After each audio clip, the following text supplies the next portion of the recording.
Everyone, कैसे हैं आप लोग। आई होप आप लोग अच्छे होंगे। मैं भी बहुत अच्छी हूँ। आप सभी को जय श्री राम, जय जय सीताराम। आज मंगलवार है और मंगलवार का दिन आप सभी के लिए अच्छा बीते। आप सभी स्वस्थ रहें, व्यस्त रहें और मस्त रहें। तो दोस्तों, कल मुझे रात में बहुत ही अच्छा कमेंट आया था और मुझे बहुत अच्छा लगा अभिषेक यादव जी का। उन्होंने पहले तो मुझसे पूछा कि मैं पर्सनल बात करना चाहता हूं, तो मैंने कहा बताएं भाई। उसके बाद 3-4 कमेंट आए, फिर मैं सो गई थी, तो मैंने कहा चलिए मैं आज फिर वीडियो बना के ही उनके कमेंट का रिप्लाई दे देती हूँ। तो वो जानना चाह रहे थे कि क्या मैं आचार्य जी को सुनती हूँ, तो मैं बताऊंगी कि मैं किस किस को सुनती हूँ इस वीडियो में। और मैं यूट्यूब पे जो ये वीडियो बनाना स्टार्ट की, वो मैं क्यों स्टार्ट करी हूँ, कल मैंने जो बोला वो क्यों बोला, मैं आज इन सभी सवालों का जवाब इसी वीडियो में दूंगी।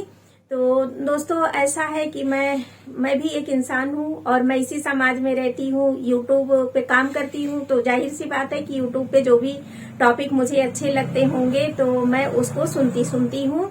और मैं आचार्य प्रशांत जी को तो सुनती हूँ, अच्छा लगता है उनका वीडियो, मुझे काफी पसंद आता है। कुछ बातों को लेके वो जो बातें बोलते हैं ना, वो मतलब एकदम 100% ये कहिए सत्य होती है, सच्ची होती है, अच्छी होती है। तो इसलिए मैं उनको, आचार्य जी को सुनती हूँ। और उसके बाद मैं सुनती हूँ खान सर को, क्योंकि खान सर मेरे फेवरेट हैं। खान सर भी हंसी मजाक भी करते हैं, चुटकुले भी करते हैं पढ़ाने के साथ साथ, और मैरिज लाइफ के बारे में भी बोलते हैं, दान दहेज के लिए भी बोलते हैं, गिफ्ट के बारे में भी बोलते हैं। तो मैं उनको भी कभी कभी सुन लेती हूँ, लेकिन कभी कभी ही सबको सुनती हूँ, क्योंकि मेरे पास इतना टाइम नहीं हो पाता कि मैं दिन भर इन लोगों को या रोज इन लोगों को सुनती रहूं। और मेरे पास अपनी खुद की भी जिम्मेदारी है, खुद के भी कुछ काम है, परिवार में काम रहता है, आप सबके पास भी इतना तो काम रहता ही होगा कि समय अच्छे से बीत जाता होगा। तो ठीक, बस आप लोगों की तरह मेरी लाइफ भी चल रही है। और मुझे भी, आप लोग जानते हैं कि टेट का पेपर शायद स्टार्ट हो गया है, सुनाई पड़ने लगा है कानों में कि आने वाला है। तो उसका पेपर भी मुझे देना पड़ेगा, तो देना ही है। तो मैं उसके लिए किताब वगैरह मंगा ली हूँ। तो अब थोड़ा पढ़ाई वगैरह प्लानिंग कर रहे हैं कि थोड़ा थोड़ा पढ़ना स्टार्ट कर दें। तो ये तो रही मेरी लाइफ की बात। अब सवाल नंबर 2 कि मैं यूट्यूब पे ऐसी वीडियो क्यों बनाने लगी जिसमें मैं बात करने लगी। तो जब मैंने ये चैनल स्टार्ट किया था, नीलम गोस्वामी डेली ब्लॉग, तो फिर उसके बाद मुझे बार बार अंदर से ये आवाज जैसे आती थी, ऐसा लगता था कि मुझे तो आप लोगों से ढेर सारी बात करनी है, क्योंकि ये जो मुद्दों पे आज मैं बात कर रही हूँ, ये बात मुझे 1-1.5 साल पहले ही करने का मन था मेरा, पर मैं नहीं कर पाती थी। अब मुझे लगा ना, जैसे भी जो भी बात मन में है वो आप लोगों के साथ हम बोल दें, कह दें अपनी बात। जो अच्छा लगेगा वो आप लोग रख लीजिएगा, जो बुरा लगेगा उसको इग्नोर करिएगा, क्योंकि मैं भी आप लोगों जैसी ही हूँ और इंसान ही हूँ। तो जाहिर सी बात है, कुछ बातें अच्छी बोलूंगी, हो सकता है कुछ बातें कहीं मिस्टेक हो जाए या कुछ बातें आपको अच्छी ना लगे, तो फिर उसको ना इग्नोर करिएगा। मैं आप लोगों से यही रिक्वेस्ट करती हूँ। और रही बात थी रह के कि मैं तो यहाँ पे आई हूँ यूट्यूब पे कुछ अच्छा करने के लिए, और मैं यहाँ पे ब्लॉग चैनल ही जो है बना के रह गई हूँ, और आप लोगों से मेरा बातचीत हो ही नहीं पा रहा है।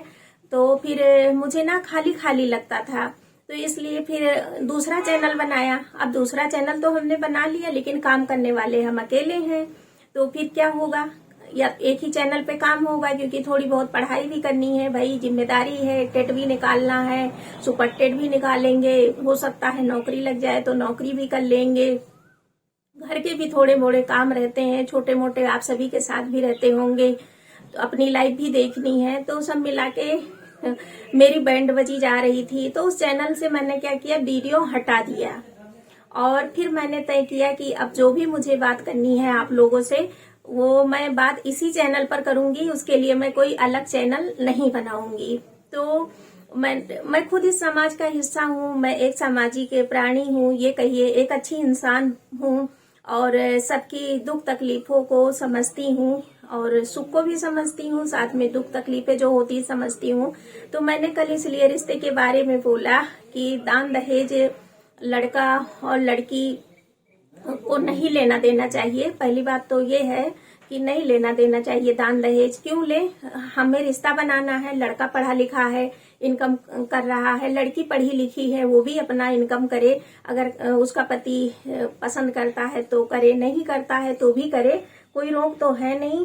आजकल के जमाने में कमा के खाने में क्या दिक्कत है, आप बताइए। अब मैरिज वैसी नहीं होती जैसे हम लोगों के मम्मी पापा के जमाने में होती थी। अब आजकल सब कुछ बदल गया है। आजकल लड़के लड़कियों की मैरिज होती है। पहले था कि एक परिवार की दूसरे परिवार के साथ मैरिज होती थी, तब की बात अलग होती थी। अब लड़कियां भी पढ़ लिख के समझदार हो गई हैं, और लेकिन लड़कियों की समझदारी एक जगह नहीं काम करती है। जब उनके मम्मी पापा जाके मैरिज ढूंढ रहे होते हैं तो वो भाई बहन जो भी हैं वो परेशान हो रहे होते हैं। और वहां पे जब कहीं कोई मतलब अच्छा टकरा गया, किस्मत की बात है, भगवान की कृपा है, तब तो ठीक है। नहीं तो जब कहीं लालची कोई मिल गया ना, वहां भी मैरिज करने लगते हैं। तो हमारी ये जो प्यारी प्यारी सहेलियां हैं और बहनें हैं कहेंगे, तो ये क्या करती है ना, इनका दिमाग काम करना बंद कर देता है अंदर से। ये खुद चाहती हैं कि उनके माँ बाप उन भाई दूल्हे को ये दें, दूल्हे के परिवार को ये दें, उनके मेहमानों को ये दें, मतलब तमाम देन लेन करने कराने में खुद इंटरेस्ट लेती हैं। और बाद में होता क्या है, हमने देखा है आजकल के जो मैरिज हो रही है तो उसमें क्या होता है जाके, अब आप समझ लीजिए आंकड़ा काफी बढ़ गया है। अगर रिपोर्ट देखी जाए, गूगल पे सर्च करे तो भी होता क्या है कि बाद में मम्मी पापा तो शादी करा के, सास ससुर तो बगल हो जाते हैं लड़के के। उस मैरिज के बाद उनका दूसरा रंग निकल के आने लगता है। भाई तुम्हारी बीबी है, तुम जिम्मेदारी देखो, हम नहीं देखेंगे, हमसे नहीं होता, तुम्हारी शादी कर दी, अब हमें छुट्टी मिल गई। उनका तो ये कहानी शुरू हो जाता है।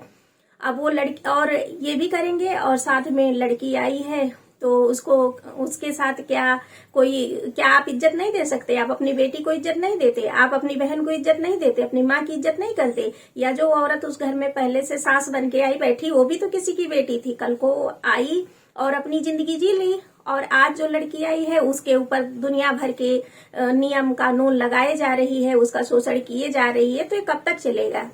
तो ऐसे भी अब ये सब बहुत ज्यादा दिन नहीं चलने वाला है, क्योंकि मेरे जो भाई लोग हैं वो भी काफी समझदार हैं, और बहनें भी काफी अब समझदार हो गई हैं। क्योंकि सोशल मीडिया पे कहीं से भी समाज में किसी के साथ हो रहा है, अगल बगल कहीं हो रहा है, तो वो लोग जागरूक हो रही हैं, काफी तक हो गई हैं। तो अब क्या होता है, लड़के बेचारों को जब तक मैरिज नहीं हुई रहती है, वही माँ बाप, वही बहन, वही माँ बहुत प्यार करती है। जैसे मैरिज हो जाती है और देखा कि हाँ उनकी जोड़ी बनी, तो चलो उसमें आग लगाना, मिर्च मसाला लगाना स्टार्ट कर दो। लड़का बेचारा भी क्या करे, वो दिन भर काम करके आता है, बाहर से नौकरी है, प्राइवेट है, सरकारी, जो कुछ भी है। शाम को माँ बहन घर में बैठी होती है, उसकी बीवी के खिलाफ, उसने ये किया, वो कमी, वो कमी। इसमें मियाँ बीवी में लड़ाई होती है, और लड़ाई कहीं इतनी बढ़ गई तो फिर वही दोनों एक दूसरे के साथ रह नहीं पाते हैं, बहुत सारी दिक्कतें आती हैं। और वो लड़का, कुछ लड़के तो होते हैं जो समझदार होते हैं, तो अपनी पत्नी का साथ देते हैं कि भाई चलो हमने मैरिज किया है, जैसी भी है हमारा परिवार है, हमारी पत्नी, इसके साथ हमारा जीवन बीतना है। और कुछ लड़के ऐसे भी होते हैं जो कि माँ बहन के कहने पे अपने रिश्तों को, अपने जीवन को आग लगा देते हैं, और फिर जीवन भर अकेले पड़े रहते हैं।